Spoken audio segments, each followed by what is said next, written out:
Welcome! My name is Kelly Anderson, and this is Fanimated, the animation fan podcast where every week we get a chance to geek out about our favorite animated media. Brynn Berryhill is with me today to discuss Studio Ghibli's Howl's Moving Castle. Released in 2004, Howl's Moving Castle is based on the book by Diana Wynne Jones. A quick heads up about some upcoming Fanimated episodes. Brynn, Jamie, Emma, and I enjoyed a super awesome weekend watching all of Voltron Season 8 that came out last Friday, and we wanted to let you know that we will have a week-long Voltron extravaganza starting on the 7th of January. You can get caught up with the show on Netflix during your holiday break. For now, Brynn and I have some Howl's Moving Castle spoilers ahead, so you've been warned. Now let's get started and let's get animated.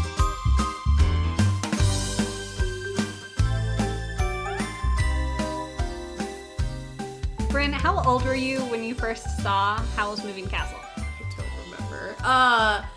So I think I was younger than... Okay, so my first memory of even the name Howl's Moving Castle was probably when I was in about 8th grade. I was in a children's theater, and one of my fellow actors, Cece, had shown me her favorite book, which was Howl's Moving Castle. And I'm fairly certain I had seen this movie at some point in the past, but I didn't remember much about it. Mm-hmm. But because it was Cece's favorite book, and she was the daughter of a librarian, and she's a big bookie, it was her favorite book. Therefore, I should read this. And I read it. And it became my favorite book. So you watched the book first, or at least remember the book first. I remember the book first, definitely. And that has definitely been... you go into the film with the heart of the book. The heart of the book, but also the understanding of Miyazaki. Because I'll talk about later, but like, I definitely get Miyazaki and how he like softens a lot of his edges and how he turns it towards a lot of the causes that he finds important and is important. But yeah, the book is so good. I should say too, this is the first Studio Ghibli or Miyazaki film that we're doing on the podcast. So that's so exciting. You have your Spirited Away Sprite t-shirt sweater on, and it's lovely. Yes. We'll have to do Spirited Away too. Yes, sometime. There's so much historical background to that. It's like I can't wait to talk about that. Yes. So for Howl's Moving Castle, I watched it. I think I was in college. I was in college, because I went through a time in college when I didn't grow up on these films, and I was like just coming and like finding all of all these. I don't even remember. I wish I remember which one was first. Like, what was the first Miyazaki film I saw? Because I don't think I have an answer to that. Same. Actually, I'm fairly certain Howl's Moving Castle was one of my first Miyazaki's, if not the first. But again, it's all very vague for me. Yeah, I'm in almost the same boat as you. I definitely saw Spirited Away first, but I don't know if I saw it in its entirety, because I do remember it being on Cartoon Network. When it would show on Cartoon Network when I was younger, and I was never that. I was honestly pretty scared of it. I was scared a lot when I was little. And so I remember watching some parts of it, but never really connecting with it. Like a lot of people our age are like, Spirited Away is the thing I connected with. And even today, I don't connect with Spirited Away in the same way as some of his other films. And I don't think Howl's Moving Castle was the first either. Anyway, Howl's Moving Castle is phenomenal, and I'm so glad it is part of my DVD collection now. Yeah.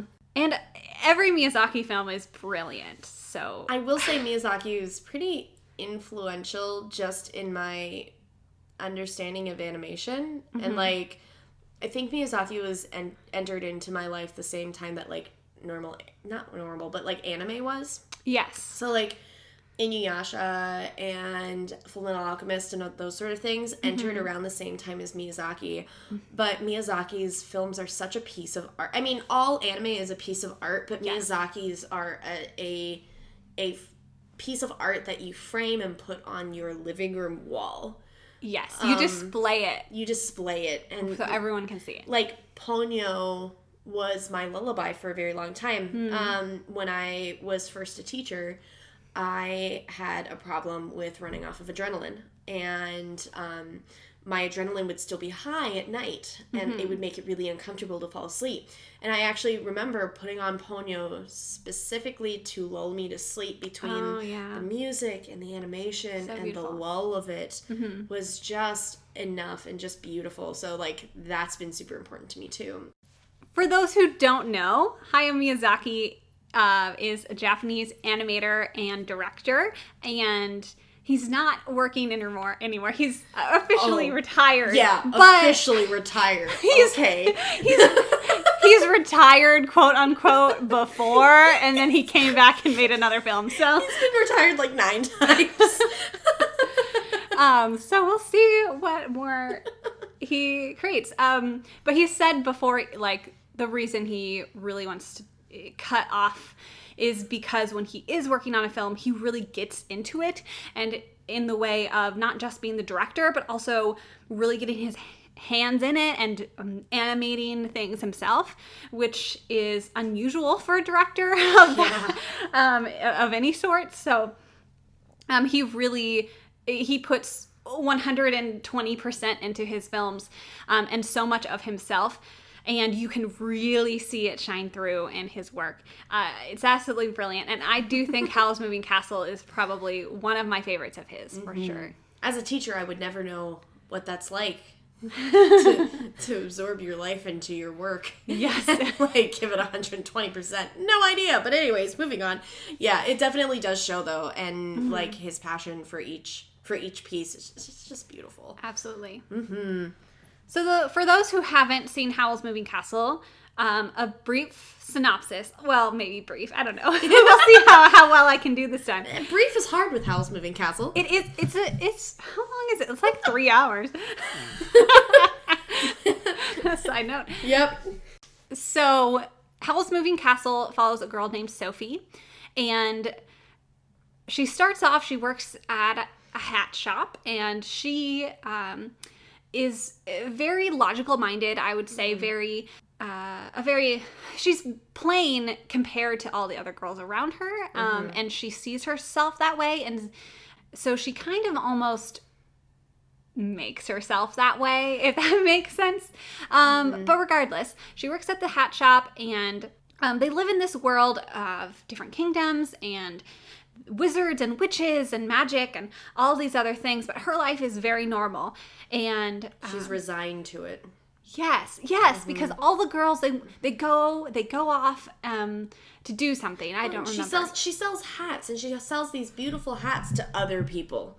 She sells these fantastic hats to other people. And then she tries them on, and she's like, no. And then she puts on her plain straw hat, like with her old woman sort of like shaped dress, and it's all gray and everything. It's like she's just self-fulfilled prophecy of, oh, well, I am plain. I'm not like these other girls. And they all go off, and there's like a parade and everything, and she's like, no, she goes off by herself, and she ends up running into these soldiers who are kind of picking on her a bit. Well, and it gets kind of scary a little bit. It's a little, as a woman in the 21st, well, as a woman at any point in time, but like, you hear those men, and you're like, ooh, no, get gross, go away. Yeah, and then another strange man called Howl comes up. It's like, oh, that's fair, but... right? And he is being chased by these gloopy monsters, and they share a moment in the city, and they fly, and it's great, and that's the scene that everybody thinks about when it's Howl's Moving Castle. Yeah, it's this beautiful kind of like merry-go-round sounding soundtrack, and this breathtaking expanse of like the Mayday festival and everything, where Howl lifts Sophie into the air and tells her to walk forward, and they're walking on air together, and it's beautiful, and it's like magical, what you dream of happening, and he literally sweeps her off her feet, literally, and then leaves, and promptly leaves. I should say Howl is he is the opposite in the respect that he is very beautiful.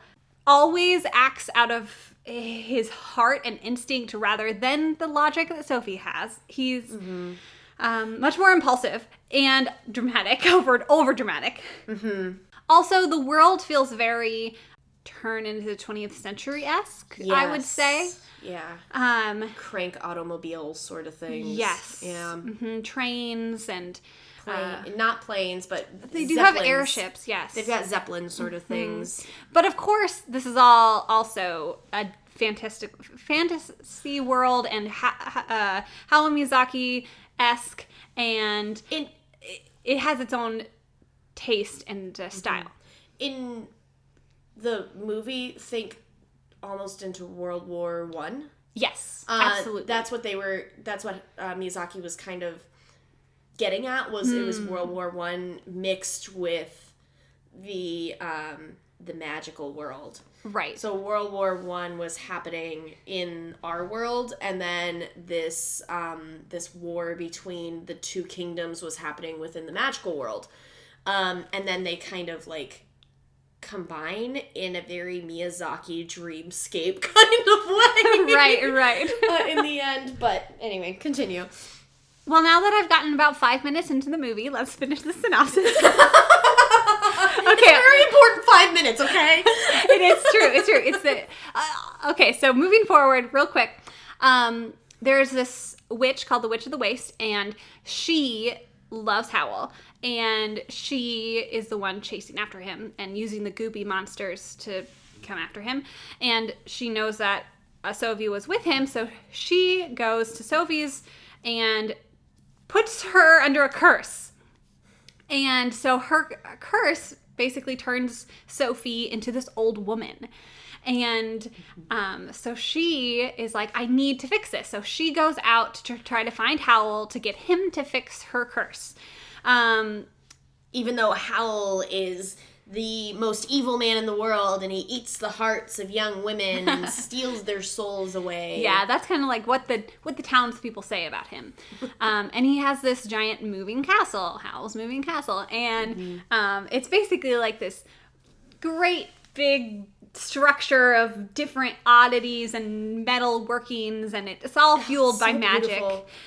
It's so imaginative. Powered by Calcifer. Calcifer! Okay, Calcifer is one of my favorite characters in the film. He is a fire demon, and he lives in the fireplace of Howl's Moving Castle. And he keeps the structure moving and working and put together. Sophie gets there to Howl's Moving Castle with the help of Turnip Head. the bouncing scarecrow. Yeah, who's a bouncing scarecrow that can like move around and doesn't talk. And who is very cute and funny. And so Sophie kind of throws herself into Howl's life. Howl has an apprentice, Markle, who is voiced by Josh Hutcherson. Oh my goodness, I should say that Howl is Christian Bale. Yes. And I'm Which is so great. It's so great because every time because Howl, oh man, I'm getting ahead of myself. But basically, Howl also turns into this monster sometimes, and whenever he's in his monster form, it's exactly like, I am Batman. Yes. Well, it's like this Raven King sort of thing, and it is the Batman voice. Yes. It's all in the throat. I can't even do it. Please don't ruin your voice. Yeah, seriously. Anyway, Howl has to understand that he is... Howl has always been a slither outer. So he has always been the coward, the person who runs away from whatever responsibility he possibly can. He's a coward. Well, I think it's established he's a coward. He has Sophie go and blacken his name to the king and to Wizard Solomon so he doesn't have to go and fight. But even in the movie, one of the big things is he's there with Sophie, with Wizard Solomon, and he said, the only reason I could come is because you gave me strength, because you came as well. So... Sophie changes him and helps him she doesn't change him. She is a source of strength for him to go and make good on fighting for he finally has something that he can fight for. Right. So he finally is like, okay, yeah, because he says that in the film. Because they're finally, like, they're in the town, and the bombs are coming, and Sophie is telling him not to go, not to fight. Yeah. And this is the first time he's really going out to fight, and he's like, to keep well, her now, safe. I have a reason to fight, to protect Right. you. And Sophie has to basically do all these things to show that they are out of harm's way and that he doesn't need to do this, because the more Howl fights, the more he turns into this big bird monster, Batman. So in the end, Sophie helps Howl get his heart back, and Howl helps Sophie realize she's beautiful, and it's all beautiful and perfect, and we'll talk about it more. There's so many beautiful things. So many. But I would really love, Brynn, for you to tell us what the book is, because and the differences, because I know it's very different. Well, it's different, but also there are a lot of things that help to help you to understand where the movie came from. Like I was saying, the Slither Outer, and like I accidentally supplemented this information without knowing it. But okay, so the book, and I should say one thing for sure to mention is one of the things when I watched Howl's Moving Castle, and I have not read the book. Brynn looks at this with the view of the book, which is great. One of the things I did not understand when watching the movie, even though I loved it so much, was how Sophie's curse worked, because sometimes she turns back into her regular young self, and sometimes she turns back into an old woman. And for me, I was like, well, is it just whenever she feels beautiful, she turns young, and then she's not? But the book has a really good explanation that makes the movie make more sense, in my opinion. Yeah, totally. So if you haven't seen the movie, all of that seems like a lot. It's like a 3,000 count Egyptian cotton sheet. The book is a 5,000 count Egyptian cotton sheet with stripes and spots and maybe a zigzag or two. The book Howl's Moving Castle is by Diana Wynne Jones, and it starts with Sophie and her sister Letty and stepsister Martha. Yeah, there's no stepsister in the movie, just Letty and Sophie. And Letty is the one in the movie who is at the baker shop. However, the stepmom is trying to provide for all of them and places them each in apprenticeships. Of course, Sophie, being the oldest, is going to inherit the hat shop. Plus, she will do all of the work for the stepmom. So the stepmom doesn't actually have to be there, unfortunately. The stepmom's super flaky. She cares, but not enough to actually be there. So, however, Letty and Martha switch places with the help of magic. Okay. So Michael, not Markle. Markle is his name in the Markle is in the film. movie. And Markle in the movie is like young, like 10 or 11. He's like 10 or 11. Michael in the book is actually about 15, and it eventually falls for Martha, who has the face of Letty, because Letty and Martha have switched faces. Right. Because Letty wanted to do Martha's apprenticeship and Martha wanted to do Letty's apprenticeship. And Markle or Michael is Howl's apprentice. Yes. However, Letty, who has the face of Martha, is wooed by Howl, but Howl won't relent, and but Letty, who has the face of Martha, who loves Michael, won't relent to Howl, which puts Howl in a bad mood. So he's always bringing his guitar home to the castle. Yeah, he takes his guitar and like serenades the girls, and like he never like he'll go and serenade all of these girls, and Michael can always tell when they're starting to relent when he's in a really good mood. So like he goes and he woos these girls until they love him, and then he just like gone. And part of that is that he doesn't have his heart. Right. He's looking for love, but his heart is actually Calcifer. Mm-hmm. So my personal thought is that the reason why Howl could finally love Sophie is because Calcifer loves Sophie as well. Oh, that's so sweet. Yeah. And so, but in the book, it's this big thing that the reason why they say he eats the hearts of girls and eats their souls and blah, blah, blah, is because he breaks their heart. He goes, he woos them to the point where they are irrevocably in love with him, and then he doesn't feel anything for them, so he leaves. Right. And he tries to do this with Letty, who has the face of Martha. It doesn't work.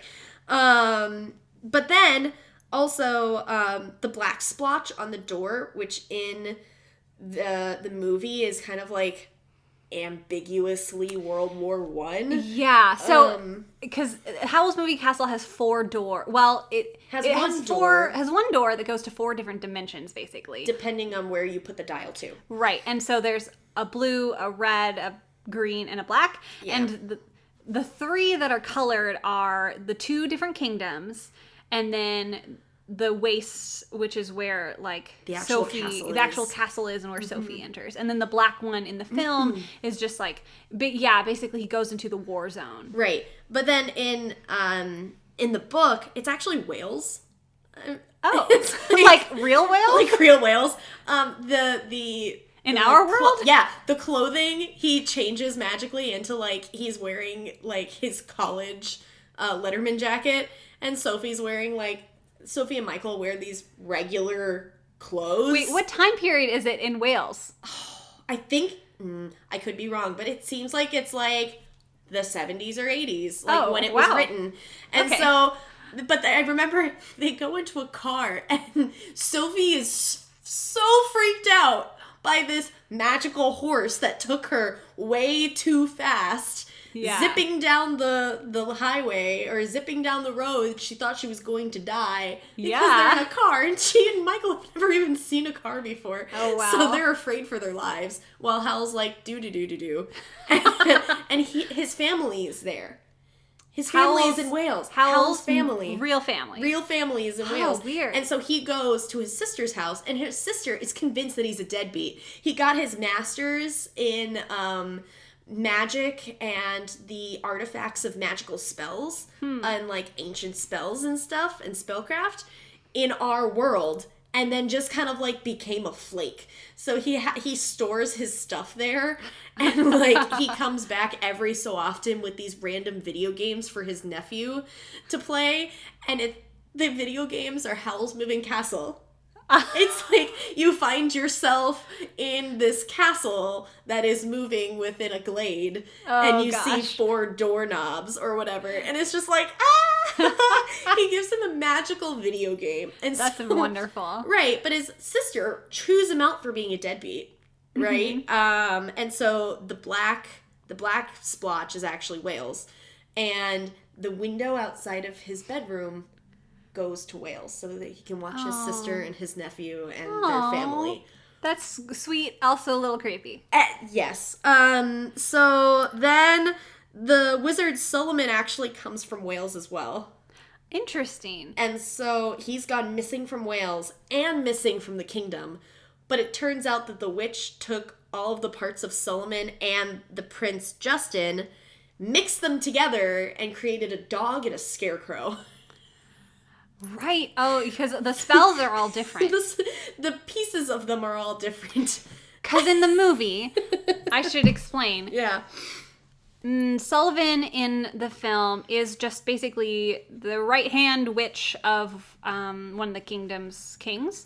And the other kingdom's prince has gone missing, and that's why the big war is happening. And Prince Justin is his name, And in the film, Prince Justin is Turnip Head, is that moving scarecrow. And I love the ending that he, of course, turns back into a prince by being kissed by his true love, who is Sophie. But Sophie chooses Howl instead of Justin because I think that's better. And it's a big joke because his true love loves someone else. But it's better that way. Which I love. One of the other big things is towards the middle or end of the book. This is where the book and the movie really diverge. Mm-hmm. So Sophie goes to blacken Howl's name. In the book, she goes to the king, but she meets Miss Pensterman first. And Miss Pensterman is Howl's teacher. In the movie, she is kind of this ominous kind of leader of the war sort of figure. She's like, you must join us, and she exorcises the witch of the waste and things like that. Oh, see, in the film, that is Solomon. Okay, so that's Solomon. In the book, there's Pensterman, which is a different character entirely. Yes, Solomon is a man in the book. Oh. Pensterman is Howl's teacher, who pretty much sits down with Sophie and says, wow, you must be a powerful witch to have that spell on you. It seems like it's Witch of the Waste, but also, like, you must be very powerful. Look at your cane that you've been talking to for all of this time. So much so that it became magic. Yeah, you also look like you've really fallen for Howl. You should probably get him out of his contract with his demon as soon as possible so he doesn't become like the Witch of the Waste. Off you pop. He just sits down and tells her everything and is like nonchalantly like... Essentially. All right, keep going. It's a little bit more like veiled a little bit, but that's essentially what she says. And then Sophie goes to the king and he's like, yep. So this tells me that we got the right guy. Okay, thanks, bye. He's still hired. And then she comes out and the Witch of the Waste gloats about killing Miss Pensterman. Oh, She kills Miss Pensterman, gloats to Sophie, and then leaves. So in the book, or in the movie, the Witch of the Waste is kind of like neutralized and becomes this little like tag-along puppy almost. Yeah. No, in the book she is the main baddie and she is the main villain. Really? Yeah, because in the film, Witch of the Waste she's the one who puts the curse on Sophie and she's like the, not someone to trust, but she never does anything so terrible as kill anybody. She is the primary bad guy that is then replaced with War as the secondary and therefore boss. War and Solomon a little bit. Solomon is creating this war and like continuing to propel it. So in a very Miyazaki sort of sweep, War became the main ultimate villain. But in the book, it was always the Witch of the Waste. Interesting. Also, one of the big things is Sophie's magic is much more prominent in the book. Yes. When they have a flower shop at the end, Sophie even experiments with her abilities to speak truths into things and creates beautiful flowers, as well as herbicide when she is more and more agitated with her world and how she isn't living her truth and is kind of living a lie a little bit. But like you see in the movie, she speaks life into Calcifer. That's because she speaks life into things. She spoke life into the Scarecrow Turnip Head. She spoke life into her cane. She spoke life into Calcifer. That's her magic, is to speak life into things. Interesting. And in the book, she spoke life into the hat. So she would look at a hat and say, well, you are going to marry rich. And the woman who wore the hat and wore it out of the shop would go and marry somebody rich. Oh, wow. That's so cool. It's little things like that, that the movie doesn't have. The movie is still wonderful. Subtly. It's very subtle. I mean, Miyazaki is not like, let me stamp everything with this, not giving you everything right away. And that's what I like about him, is that it's like, you have to kind of figure it out for yourself. This is one of my favorite books because it takes its time. I live a super fast-paced lifestyle, and with all of the 5,000 counts plus thread plus zigzags and spots and stripes, it still takes its time. It has breathing room, and it's like strolling through the park. I love that. I do too, and that's why it's one of my favorite books. It's a really good palate cleanser if you're reading like Game of Thrones or something super intense. Right. And the movie feels that way too, I think. It does. And the thing is, there's no way Miyazaki would have made a cohesive film putting all of the details and squishing them into a film. Right. It doesn't take you 3 hours to finish this book. It takes you significantly longer time unless you are a super fast reader. But he took all of the threads that would make sense together and wove them in, admittedly with his own end. Right. With his own end of War being the bad guy instead of the good versus evil being the bad guy, and more losing control being the bad guy, because the Witch of the Waste more loses control than is evil. It is eventually her fire demon that takes over and is the villain. Yeah. Or her shooting star. But besides that, I love the curves and the edges, the curves that Miyazaki put on this film. The characters are much more sharp in the book, but the characters are so living, breathing in the movie. It's beautiful. I love that. It makes me want to read the book too, because it's such a beautiful film, and that Yes, and the animation of the film is so pretty. Yeah, it's phenomenal. There are so many times. I mean, oh my goodness, these Studio Ghibli, like, just the designs of everything all the time are always fantastic. And this film especially, just like the atmosphere and the scenery, because they'll just be like, they're by this beautiful lake and you're just like, oh, gorgeous. Or they go to the flower field and you're just filled with, and it's beautiful. And everything slows down. Again, that sense of breathing. Yes. I just have this thought of the castle go slowly walking or meandering through this vast field of flowers as far as the eye can see, and it's this moment where you just take a breath and breathe it in, and then there's action again. Right. Miyazaki does a good job of just having those breathing spaces of just like feeling like you're there. There's so many moments. I just think of even when Sophie, she has her curse and she wakes up in her room and then she decides to go out and find Howl. Like, just even the journey to get to the castle, of going through town and going past that last farmhouse and going up the mountain and mumbling to herself and griping and complaining while slowly making her way there. And you get that time to just experience the world and feel like you're in the world. And that's what I really, really love about this film and all of Miyazaki's films. And their worlds are all so different all the time. And so the world of Howl's Moving Castle is a phenomenal one to spend a few hours in. Yeah. And it's so different from the animation that we find today. Like, there's just something different. Like, think about... I won't say How to Train Your Dragon. Let's find a different... Well, no. It's okay. You can use and it. It's not a bad thing, but How to Train Your Dragon, even when you're... I think the closest thing that comes to this feeling of breathing is when they're above the clouds. And you get about... 2 minutes. 10 seconds above... No, I mean... when they're, like... diving and swirling and everything, that's not quite breathing. Oh, I thought you were talking about Romantic Flight, and no, you're talking about Test Drive. I'm talking about Romantic Flight. Oh, okay. But they crest the clouds and they go up, and then turn. They kind of float for a little bit while they kind of romantically look at each other, and then they go down again. And that is the only time in the entire movie that you get this sense of, wow. And then we're back. Like, let's go. Pacing is different. Yeah. I would argue that there are definitely films... I think it's less of a time thing and more of a culture thing. Because although this film was made in the early 2000s...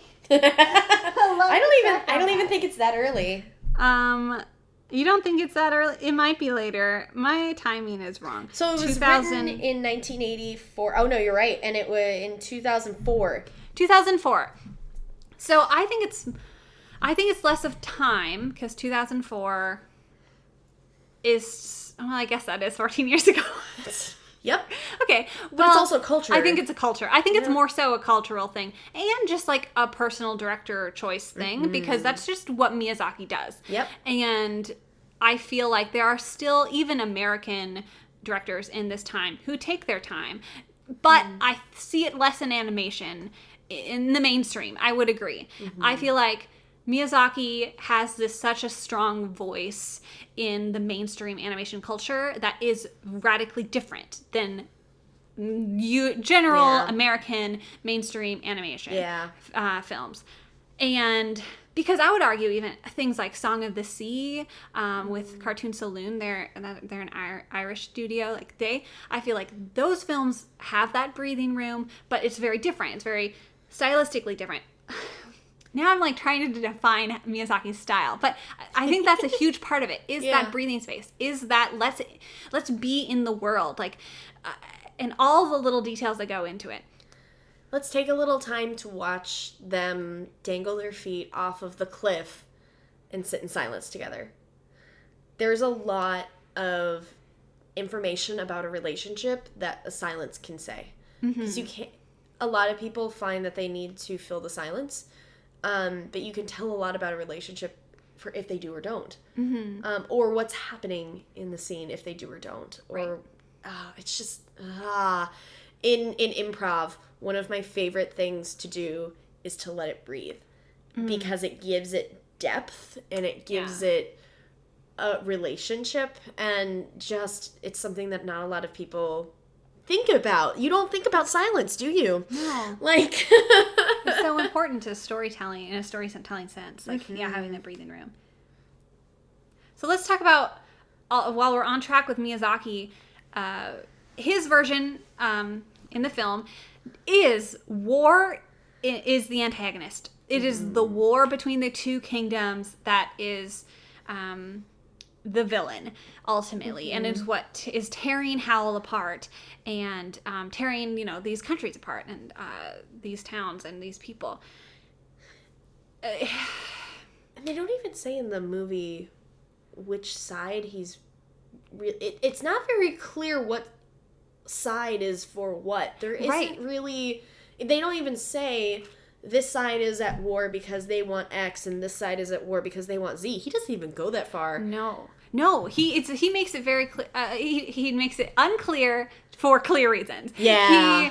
He makes it so that it's all just this mix of war and hurt and pain. And Miyazaki is a pacifist, from what I understand, and I would say so. Yes, he's a pacifist, and his father actually worked on airplanes in World War II, and that obviously must have had a huge impact on him. Yeah. That's kind of what his current last film was about. The Wind Rises is about World War II, and he obviously has a lot of strong feelings that war is bad for everyone. And this film, Howl's Moving Castle, truly creates that. Even though it's interesting, because even though the war is such a center of the film and of the story, it's also, I feel like, you're looking at it through Sophie and Howl, and what you're really focused on are these characters, and then this other thing is just kind of looming behind them. One of my favorite scenes is when they're at the flower field, and there's one of those giant Zeppelin war machines flying through the air, or a couple of them, and so Howl's like, oh, they're already way out here. How'd they get out here? And Sophie's like, well, whose are there? Whose are they? Like, our side or theirs? And Howl's like, it doesn't matter. He's like, I can't let them go on and destroy another town. Right. So he uses his power to take them down. Yeah, and it's almost, it's so that part of the film is kind of cloudy and confusing, but I think for really intentional purposes. It's very intentional that you don't know what the war is about. It's very intentional that everything's kind of confusing. At one moment you're here, at another moment you're being bombed, at another moment you're wondering where Howl is. And I'm not saying that it's confusing in a bad way. It's intentionally disorienting, because war is very disorienting. Yes. Being bombed on is very disorienting and scary. Yeah. And it kind of shakes the film a little bit. But it's not in a bad way. It's in a very good way that I don't think I would trust with anybody else but Miyazaki in an animated film. He makes it so that it's just muddy enough to resemble what it needs to resemble. Right. It gives the audience that feeling that he's looking for. Yeah. It's clear in the film, Sullivan's the one who takes the other prince, and turns him into a scarecrow, and she's the one who's perpetuating this war. For no other sake, really, it's not very clear, other than for there to be a war, and for her king to be a part of this war. Yeah, the king's her pawn in the movie. Yeah. And when it's all over and she sees that the prince has been turned back and he's going to go back to his kingdom and he's going to stop this war, and she's just like, well, I guess that's that. Like, she is very nonchalant about, well, the game is up. The game is over. Well, I guess that was that. Now I guess I'll go have my tea. Right. And, like, that's just another thing, too, about, the people who aren't in the war zone like Howl and Sophie are. Interesting. I just thought it was a very Miyazaki thing to do, of, like, rounding out characters. And by rounding out characters, I mean, Sophie has a much sharper edge to her in the book than in the movie. Like, she's much sharper with Howl. As sharp as she is in the movie, she's, like, more, like, not taking any of your nonsense, mister. Right. And he's much more, like, why don't you go and clean a corner? Just leave my spiders alone. But, like, Miyazaki has a way of softening the edges of things. Yeah. Even if it's terrible, horrific things, like Princess Mononoke, there's still a softness and a rounded edge to the personalities in it. And I feel like that's what he kind of did with Solomon, was kind of gave it a completion. And I guess that's that, and giving it, and rounds it out. And it does give a little cap into that. Instead of making it a temper tantrum, there's something that brings it to completion of everybody's done now. Yeah, that's true, because then it really truly shows, okay, the prince is going off to end the war on his side, and Solomon's like, well, I guess that's it. So it rounds it, and the war completes it. Yeah. As opposed to if they were having a temper tantrum, there would still be some sort of, like, frayed edge over here. Right, yeah. And it really does end. It ends so beautifully. And you get the Howl's castles put back together and have their little family and yes. Which, Michael being 10 years old. Markle, thank you. Markle being 10 years old, being the child character of Sophie and Howl being mom and dad is super cute. It's such a fun dynamic. And the Witch of the Waste being grandma. Yeah. Like crazy grandma who's like smoking cigars. And then they keep Solomon's dog too. Oh, so it's so cute. It's like they have this little family and it's so adorable. Yeah. Markle, can we talk about Markle for a second? Because he's one of my favorites too. And again, super cute. Josh Hutcherson as a small child voicing this character is adorable.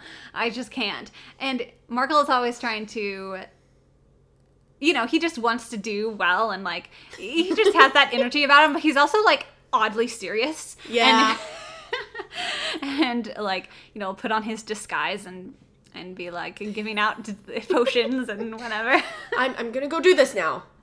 Stay back. Yeah, and he's always like little scowl at the beginning, especially like, stay back, old lady. Like, I don't get this. Sophie and Markle's relationship is so precious. Like, they really grow to love each other too, and Markle really, I feel like, before Sophie didn't really have a chance to be,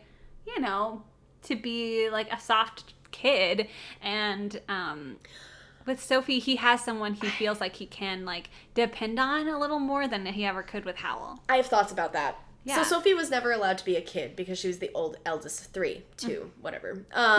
She was the eldest, and she always had the responsibility of the hat shop. But as an old lady, she was able to be a kid again. Oh. She was able to voice her opinion. She was able to go and bust through the door of the castle. Yeah. She was able to be to say, I'm a witch. I'm the worst kind of witch. I'm a cleaning witch. Yeah. She was able to relive that, because I've heard it said that people who are older, you grow, you're a kid, and then you're an adult, and then you're more adult, and then you're a kid again. Yeah.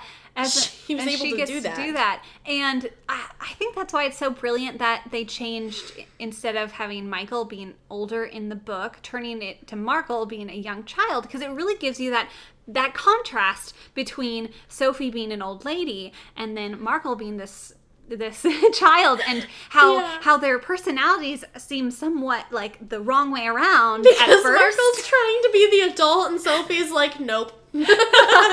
Exactly. But she still does the adult things, but she has such a playful countenance about her because she's like, you know what?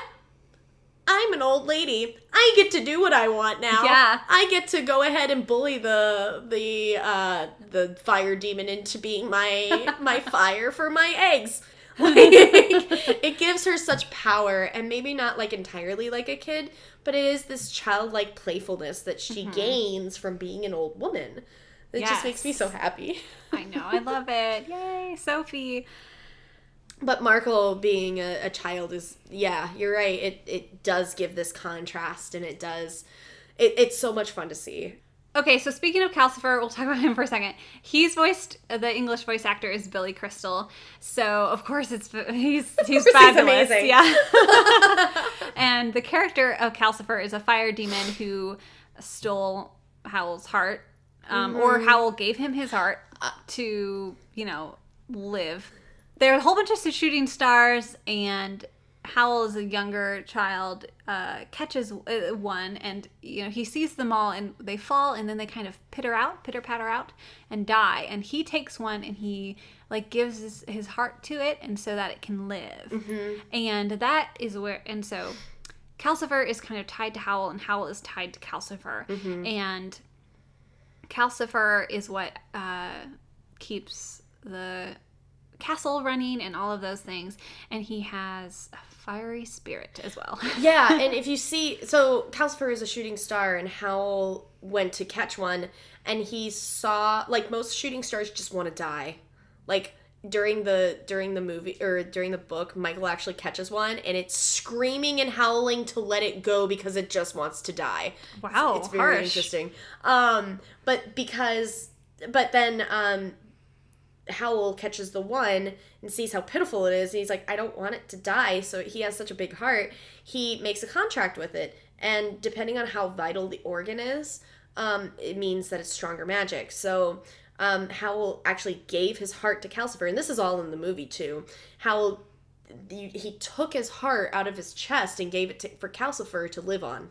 And so in the grate is Howl's heart. So when the Witch of the Waste is like, Howl's heart, I found it! Because she's one of the people that Howl has scorned and stolen the heart of. She holds it because Calcifer is Howl's heart. Yes. And so the reason why Calcifer is able to gain strength by making a contract with Sophie with her hair, because her hair's long, and it's not as big as an eye. He kind of jokes and he says, I could take an eye. That'll get me something. Yeah. But he takes her hair and makes a contract with her, essentially, to get more power. So the deal is Howl gets power from Calcifer because he gave Calcifer his heart. And so they share this power now. Yeah. But yeah, it was over time, the shooting star becomes a fire demon and takes over.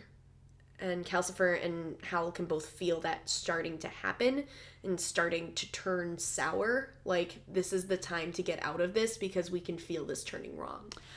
In the movie, it's not as there's not as much of the it's not like it's becoming bad. It's just that it was bad to begin with, and Howl needs his heart back. That's what I interpret is that it's it's good because everyone loves Calcifer and he wants.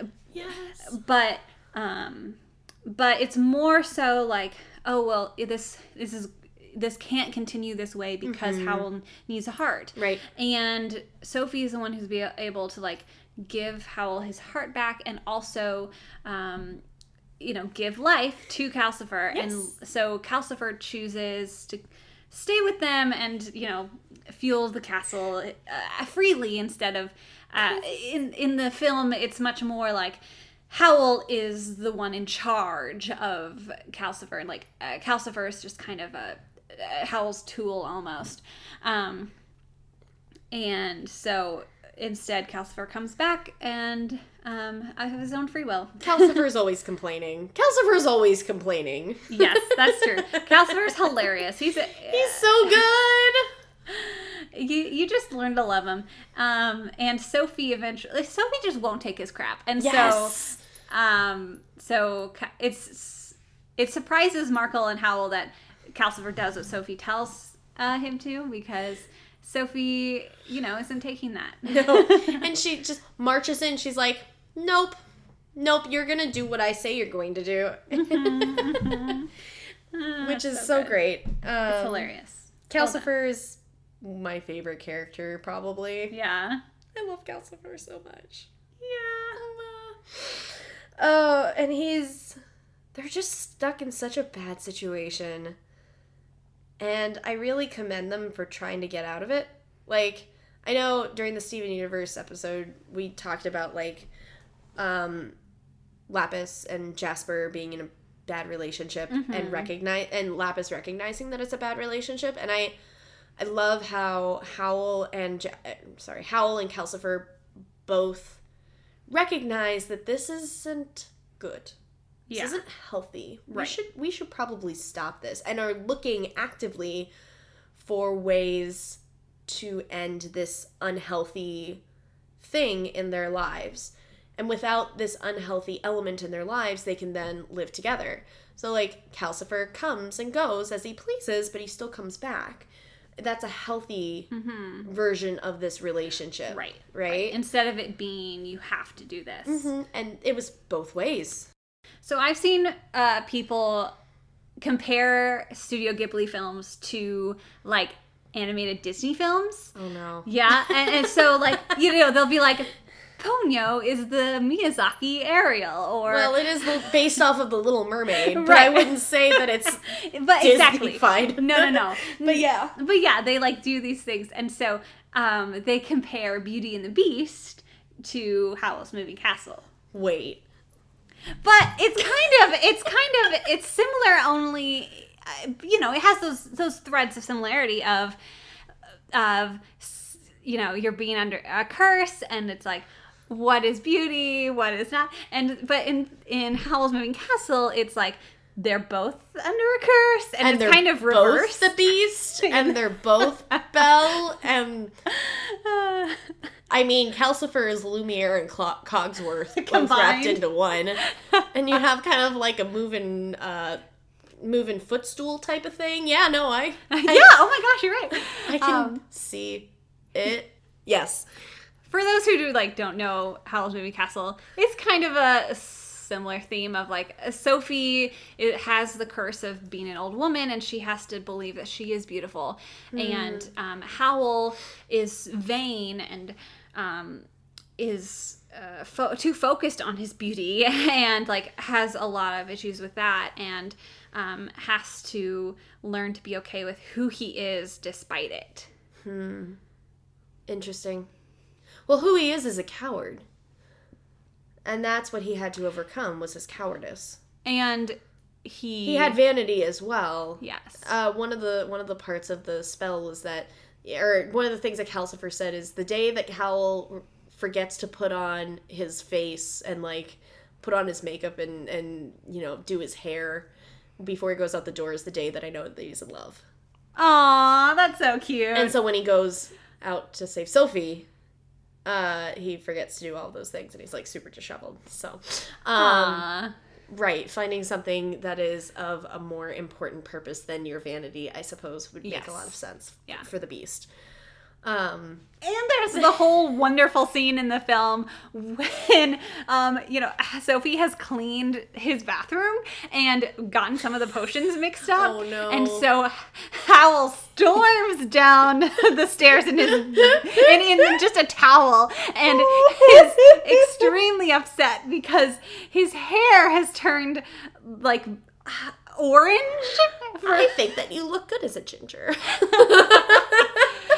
And he's like, what have you done to my hair, Sophie? And he gets so depressed that he calls the spirits of darkness. And he oozes green slime, and in which Howl expresses his feelings in green slime, is exactly what that is. And it just gets all over the entire place. And Michael's like, what do we do? What do we do? He's gonna die. And Sophie's like, he's throwing a temper tantrum. I've done this before. Letty used to throw them all the time.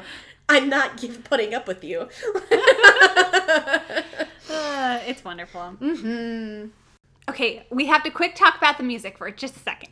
Because the music of this film is phenomenal, and it's like, oh my goodness, just listen to it.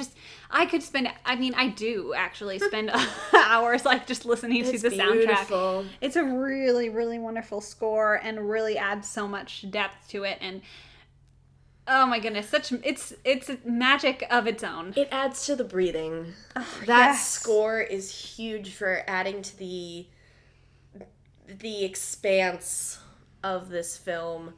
And just hearing the swell of the theme song even just makes me think of Wide Open Spaces. Yeah. And like, it's gorgeous. If you haven't seen this movie, watch it. I suggest reading the book as well. But they're both beautiful in their own ways. Yes, yeah, for sure. The movie is gorgeous and takes less time. So I also just love all the old people jokes that they make in this film. Like 5 gold stars just for that. Because whenever Sophie is an old woman, it just says the funniest things and sometimes really poignant things about being old and becoming old. And more respect for the elderly people. And she keeps her hair gray, which is beautiful. Her hair is still gray at the end of the book. Or she turns young again, of course. She turns young again, like, feature-wise, except for her gray hair. She keeps the gray hair, which I think is beautiful. And actually, I go to Uptown Curl, which is a curly hairstylist place, and they have a dye job that's specifically to help your gray roots start coming out. Because a lot of people dye their hair over their gray roots, and so many people are trying to get rid of their gray roots, but they actually have a specific hairstyle that is designed to help you grow out your gray roots, where they bring the silver down to the ends of your hair and like help that naturally transition, because gray is beautiful. It's such a beautiful color, and let's just embrace that. Yes. So, Howl's Moving Castle, man. So good. So good. What have you been watching recently? I just saw Fantastic Beasts. Not Fantastic Beasts. The Crimes of Grindelwald. So, I don't know what everybody's complaining about. It was so beautiful. I agree. I thought it was phenomenal, and there's some things where I'm like, what? But honestly, nothing will be as bad as The Cursed Child, so I will forgive any inconsistencies as long as it doesn't get near to that atrocity. But there weren't, like, Rowling worked on it, so... I mean, it's Rowling's story. She knows what she's doing. I give her freedom. For her own thing. It's kind of like somebody... it's not yours, it's hers. Deal with it. Yeah. If she says that this happened, it happened. Deal with it. Also, like, and I'm not going to go into spoilers because this is we won't talk about spoilers. Like, but I went to see the Beasts, and I saw the Beasts that were so oh my goodness, absolutely entrancing and beautiful, and animated. Yes, what I really want to know, like, how much collaboration with Rowling is there on the Beasts? Like, just watching it this time, I was like, wow, the design of the Beasts are always phenomenal, and there are so many of them in these films, and I'm just like, this is so beautiful, like every little like background creature, and like, I want to sit down with the people who designed these, right, and make them come to life, like the tiger that's mixed with a koi fish or whatever it is. It's just beautiful. It's like a dragon-y type. And the snake is all that I will say. I'm not going to say the name. Well done. But the snake, I was like, no. So, also, Rowling, did you have to really twist the knife on Dumbledore with us? Like, yeah, just, you know, yes, nod to all of the horrible things that happen. Yes, she did. And it's like, I'm really sad, but I'm also happy that I'm sad because it's so good. So good. Like, also, one thing, as an actor and somebody who teaches, like, people with autism, No. He totally has at least Asperger's. No. Eddie, whatever his face is, has said, he's like, oh, I totally think that Newt Scamander has, like, ADHD or something. Asperger's is what I would say. I forget what the article was, but like, he was saying that autism or something around there. Autism. Maybe it was autism. Because with the hyper-focus on one specific, like, subject, being animals, the lack of looking people, not only in the eye, but in the face, looking away, the line of, your eyes look like, no, I'm not allowed to tell you that. I'm not allowed to say that. I'm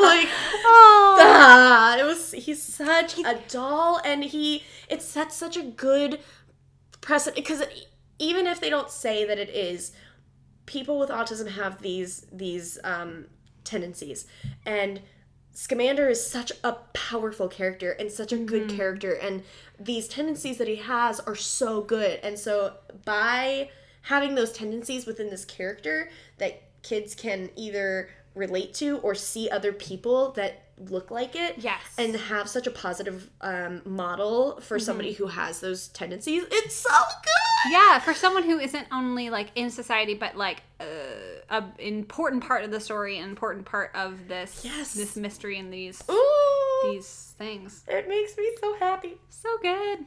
What have you been watching? Well, Brynn, you recommended Inuyasha, so I've been a little stuck on that for the moment. I texted Brynn yesterday, I think it was. I told Brynn, I was like, okay, there better be like a definitive ending to this, because I'm starting to get attached to these characters, and if they don't have a like definitive end, I'm gonna be a little upset. And all of the Inuyasha fans are laughing now. Because I think I've fallen for them hook, line, and sinker. Yep. And I am so excited to go on this journey with them, but I also hope that it doesn't just fall away into nothingness, and that there's at least something that, closes it at the end. It'll feel like it sometimes, but you'll get there. And they're like up-teen different movies too, and you'll have fun with it. I look forward to it. Welcome. What character have you really liked being introduced to for Inuyasha? Well, Inuyasha, but obviously, just like him. Our baby. Yeah, he's such a dork. Gosh. Yeah. He tries to be so cool, but it's like, okay, I get it. I get it. You want to be all demon-y and stuff, but you're too human. Just admit it. You're too cute. And of course, the main girl. Kagome. Kagome, thank you. She doesn't take any of his crap, and I love it. Yeah. And I love that she isn't like the smartest bulb in the pack at school, but she is very excellent at being in the feudal era and like surviving all of these amazing things and like fighting demons. So anyway, I'm super excited for you to be watching Inuyasha, and I really want to keep hearing these texts. Great. I will continue to update you on my progress, because this will probably take a while. Yes. Actually. Now that I'm done with My Hero Academia, which I haven't caught up on. I have to watch the movie though. I haven't watched the movie. I haven't watched that either. But okay, the new trailer for Voltron season 8 just came out, and I am dying. So definitely make sure you guys watch that, because Brynn and Jamie and Emma and I will be doing a big surprise, extra fun Voltron season 8. So make sure you watch that on Netflix. If you haven't watched the rest of Voltron, catch up now, because now's the time to. It's on Netflix, so you have no excuse. Go. Be a Voltron fan. All right, thanks so much for coming on again. And it feels like we were just talking about Journey like a day ago, but here we are. This is Brynn. And this is Kelly. And may all your bacon burn. Okay, bye! Adios, muchachos!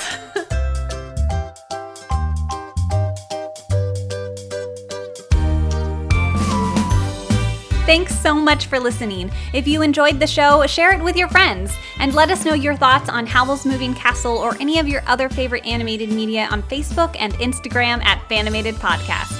You can also email us at fanimatedpodcast@gmail.com.